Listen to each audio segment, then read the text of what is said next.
es esa capacidad que tenemos de entender, de razonar y sobre todo de ser quienes somos. La mente básicamente tiene una función que es recoger datos desde los sentidos, desde lo que escuchamos, desde lo que vemos, desde lo que podemos tocar, desde el sabor, desde el olfato. Y hay otros sentidos, no son solo 5. La mente recoge esos datos, los analiza, los interpreta y nos da un resultado. Tengo una buena noticia y una mala. No sé cuál quieren primero. La buena es que la mente es mucho más poderosa que eso. La mala es que ese resultado es lo que nosotros interpretamos como realidad. Es decir, que lo que llamamos realidad está definido por la información que nuestra mente nos da de la interpretación que hace proveniente de los sentidos. Pero esa información no es pura porque está contaminada de algo que es lo que llamamos filtros de realidad y creencias. Los filtros de realidad son capas o velos que tenemos y que hacen que nuestra interpretación nunca sea imparcial, sino que todo lo contrario, es absolutamente parcial. Lo que cada uno de nosotros interpreta de la realidad tiene que ver con su propia experiencia de vida, con la experiencia de sus ancestros, de toda la genealogía, con la raza, con el espacio-tiempo donde le tocó vivir y con otras variables más que aparecen a lo largo de nuestra vida. Esos condicionamientos que llamamos creencias, tal vez los han oído como creencias limitantes. Deben haber escuchado esa frase o esa palabra. ¿Por qué se usa la palabra limitante? Porque si yo proceso la realidad como creo que es, o como estoy enseñado a procesarla, me estoy perdiendo una gran parte, un porcentaje grande. Solo para las personas que dominan más el hemisferio izquierdo racional, que es particularmente atractivo a los seres humanos porque nos da mucha seguridad, les voy a dar un dato estadístico, y es que usamos más o menos un 2% de la realidad en nuestro vivir cotidiano. Es decir, que la información que procesamos a través de los sentidos y que nos permite concluir qué es la realidad es un 2% de la realidad. Y se los voy a demostrar porque es interesante poder dar algún fundamento para que vean el alcance que tiene, y este tipo de informaciones suelen impactar bastante en nosotros, producen un cambio, un antes y un después. ¿Algunos de ustedes tienen perros o gatos? ¿Tienen? Cuando el perrito o el gato se pone a mirar algo que no se ve, ¿qué está viendo? ¿O qué está oyendo? Porque a veces el oído fino del perro es bastante superior al del humano. El humano escucha de 20 a 20.000 Hz, ciclos por segundo. 20.000 es un sonido muy agudo y 20 es un sonido muy bajo. Si tenemos nuestro oído al 100% escuchamos de 20 a 20.000, pero si tenemos alguna deficiencia auditiva ya perdemos frecuencia. El perro escucha un poquito más. Mi pregunta es, ¿ese sonido que yo no escucho, existe o no existe? Porque en mi mapa mental no va a estar, yo no voy a reaccionar a ese sonido. Si hay algo que me está hablando a 22.000 Hz, para mí no existe, pero está, y está hablando, o está emitiendo alguna señal. ¿Qué pasa con la luz? Nosotros vemos del rojo al violeta, ese es el espectro de luz visible del ojo humano. No significa que no haya más frecuencias para ver, significa que el ojo humano está biológicamente diseñado para ver del rojo al violeta. Nosotros no vemos infrarrojo y tampoco vemos ultravioleta, pero no creo que nadie de los que estamos aquí, nadie se va a animar a negar que existe el infrarrojo y el ultravioleta. Alguien se ha sacado placas, rayos X, no los vemos, pero están. Cuando el radiólogo dispara, nosotros no vemos pasar luz o pasar alguna energía a través de un brazo, una pierna, el tórax, pero sí vemos después en el resultado, en la placa revelada, el impacto de esa energía en negativo. ¿Es correcto eso? Entonces, ¿esos rayos existen, sí o no? Sí. ¿Cuántas cosas ustedes piensan que pueden estar por fuera de nuestro mapa mental de realidad ahora? No vemos todo lo que hay para ver, no escuchamos todas las frecuencias que hay para escuchar. Hay cosas que no las podemos tocar, por ejemplo el gas, no lo podemos tocar. Nos podemos llegar a dar cuenta si está muy comprimido o no por temperatura o por el olfato en algunos casos. Ustedes saben que el gas envasado tiene añadido producto químico que es lo que le da el olor, si no, no tendría olor. Se le pone para que si hay una fuga uno pueda darse cuenta, pero si no, ni siquiera nos daríamos cuenta. Mi pregunta es, ¿captamos todos los sabores? ¿Captamos todos los aromas? De hecho, nuestros sentidos tienen incluso un límite mucho más claro, que es un límite de distancia. Yo puedo escuchar hasta, ojo los que están allá atrás porque escucho, pero 2 cuadras, 3 cuadras no llego a escuchar. ¿Cuánto puedo ver? Visibilidad máxima 10 kilómetros, dicen la gente que es aviador. 10 kilómetros es perfecto, pero nosotros en la ciudad no vemos 10 kilómetros. Entonces, todo ese estrato de realidad es una ilusión, y a esto quería llegar. Generalmente nos movemos en nuestro cotidiano basados en una ilusión de realidad, que no está mal porque estamos diseñados así, es la idea, son las reglas del juego.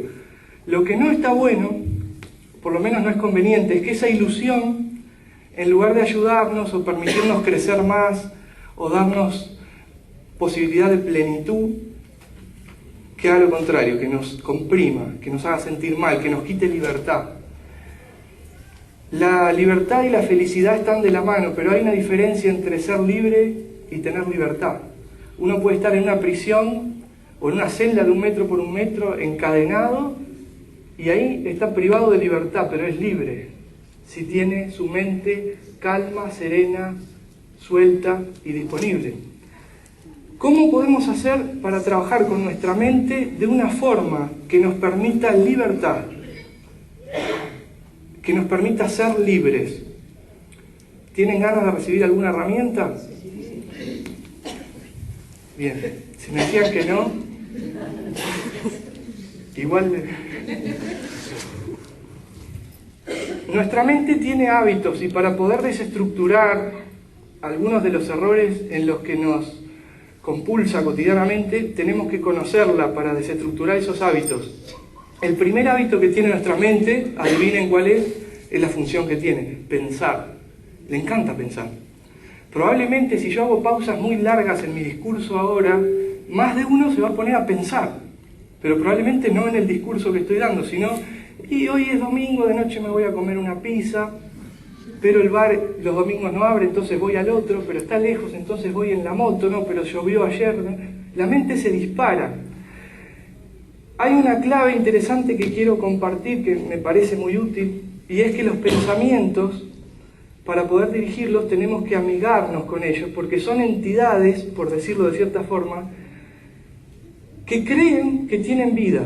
Los pensamientos no son algo tan simple. En primer lugar, son ráfagas, son ríos de vibración. Uno cree que está pensando una cosa, pero no está pensando una cosa. Arranca con una cosa, pero eso se ramifica. Voy a ir a comer la pizza, pero voy a ir en la moto, llueve, pero no, mejor ahora estoy acá, me quedo. Se ramifican. Son tormentas de ideas. Y esos pensamientos están todo el tiempo tratando de sobrevivir. Porque las mismas leyes que operan en la naturaleza a nivel general también cuentan en el plano de la mente. Y el principio de supervivencia es válido en todos los casos. Ninguno de nosotros en su sano juicio quiere morir. Los pensamientos tampoco. Entonces lo que hacen para sobrevivir es succionar mi conciencia permanentemente, llamándome la atención, creando necesidad donde no la hay. Para hacer eso, ubican mis falencias del ego. Yo le pregunté una vez a un maestro, ¿qué es el ego? ¿Y saben lo que me dijo? Me miró y se rió y me dijo, el ego no es. Y yo me miré, y bueno, y le volví a preguntar, ¿pero qué es el ego? ¿Qué es eso que no es? Me dijo, el ego es lo que tú crees que sos. Me mató. Si yo tuviera que resumir esta conferencia ahora en pocas palabras, porque viene un tsunami y nos tenemos que ir, les diría, somos lo que pensamos. Y no podría decir mucho más. El ego es eso. El ego es el procesador que hace que yo crea, piense acerca de mí de una determinada manera y por lo tanto actúe en consecuencia y por lo tanto entre en compatibilidad con eso y en desacuerdo con todo lo que me lleve para otro lado, porque eso implicaría no ser. Como tenemos miedo de no ser, yo les dije recién, hice una trampa y ya introduje el concepto de que el mandato principal del ser humano es la supervivencia, igual que en cualquier otro campo. Entonces yo no puedo no ser, mi mente va a hacer todo lo posible para que eso no ocurra. Por lo tanto, me va a generar pensamientos que llamamos ego, que me describen de determinada forma y que hacen que yo empiece a generar en mi realidad un torbellino de cosas que alimenten eso. Por ejemplo, si yo soy bueno, creo, voy a querer que todo el mundo me diga que soy bueno, porque entonces así garantizo que existo, porque yo soy eso. Si yo creo que soy muy alto, nadie me va a creer eso, ¿no?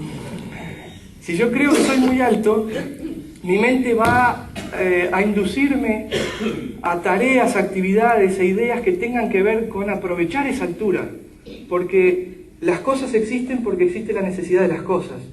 Entonces así yo me garantizo existir. Existen los platos y los cubiertos porque nosotros comemos. Si los seres humanos nos alimentáramos de prana, que se puede, si nos alimentáramos de prana no tendría ningún sentido que existieran los platos, salvo para decorar o para sujetar algo. Pero los cubiertos, capaz que el cuchillo cortara alguna cosa, el tenedor no tendría ningún sentido, pobre. Cambiarían las canciones de María Elena Walsh. Vuelvo un poco hacia atrás y les digo esto, para poder dominar algunos aspectos de la mente, en el mejor sentido de la palabra dominar, y que no nos domine a nosotros, tenemos que entender que los pensamientos tratan de sobrevivir todo el tiempo. Entonces, yo no los puedo anular. Si intento anularlos, me va a pasar como el mito de la hidra que Hércules en uno de sus 12 trabajos trataba de matar. Le cortaba una cabeza y salía otra, y le cortaba una cabeza y salía otra, y le cortaba una cabeza y salía otra, hasta que se dio cuenta que de esa forma no la podía derrotar. Lanzó una flecha incendiada, y cuando la hidra, debilitada por la luz, salió de la caverna representa el inconsciente, entonces la pudo dominar. En el caso de Hércules la mató. Nosotros no podemos matar la mente porque la necesitamos. La mente tiene dos escalones. La mente inferior, o lo que llamamos mente inferior, que es la que nos permite resolver los asuntos del mundo, y la mente superior, que es la que nos permite conectarnos con la esencia. Todas las personas que participamos de una u otra forma en eventos como este, tenemos interés en esa mente. Y de hecho tratamos de que reine esa mente, de que la mente superior sea la que nos guíe. Pero no podemos hacerlo peleados con la mente inferior. Tenemos que generar la boda mística del cielo y la tierra. En la alquimia interior, cuando se habla del cielo, se habla de la mente superior. Y cuando se habla de la tierra, se habla de la mente inferior, el cerebro. Les doy trucos para que puedan ver hasta dónde está metida esa ramificación mental. El propósito es acallar la mente, serenarla, dejarla dócil. Solo eso, porque cuando la mente inferior se calla un poco, la mente superior puede hablar.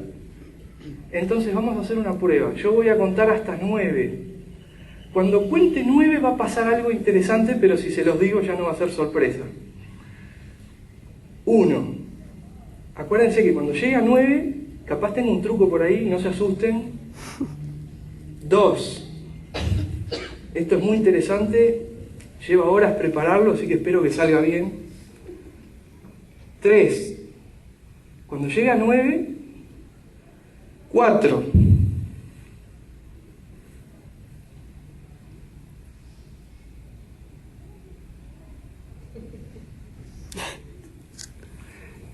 Estuvieron unos segundos sin pensar. Algunos sí, capaz que otros no. ¿Funcionó? Lleva horas planearlo.